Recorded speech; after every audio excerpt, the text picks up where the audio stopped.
മാർച്ചും കഴിഞ്ഞു, ഏപ്രിൽ വിഷു ആയില്ലേ? അതിന് നമ്മൾ കുട്ടിക്കാലം ഓർമ്മയില്ല നിനക്ക്? അതിന് എടാ അതല്ലടാ, വിഷു ഒക്കെ ആയി കഴിഞ്ഞാൽ കണിക്കൊന്ന വലിക്കാനും ചക്ക വലിക്കാനും മാങ്ങ വലിക്കാനൊക്കെ നടക്കുന്നത്. അതിന് അതൊക്കെ ഒരു രസമല്ലടാ. കൈനീട്ടം, പടക്കം, പച്ചരിച്ചോറ് ഇട്ട് പുളി അരച്ചാറ്. അതിന്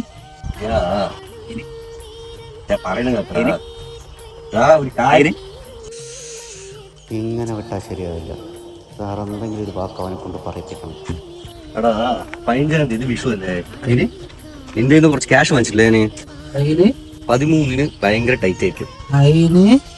അതിന് വീട്ടില് ഉല്ലാസയാത്രക്ക് പോയിട്ട് അങ്ങനെ പറഞ്ഞ പറ്റില്ല. ഈ 15,000 ലോണാണ് അവിടെ നിന്ന് പൈസ എടുത്ത് തന്നത്. അതിന് ലോണാണ്. അതിന് എന്റെ കടിക്കൊന്ന, അതിന് എന്റെ ചക്ക, അതിന് എന്റെ പുളി അരിക പുളി, അതിന് അയ്യോ അതിന് പോടെ പോടെ പോടെ പോടെ വിഷു അതിന് ദൈവമേ.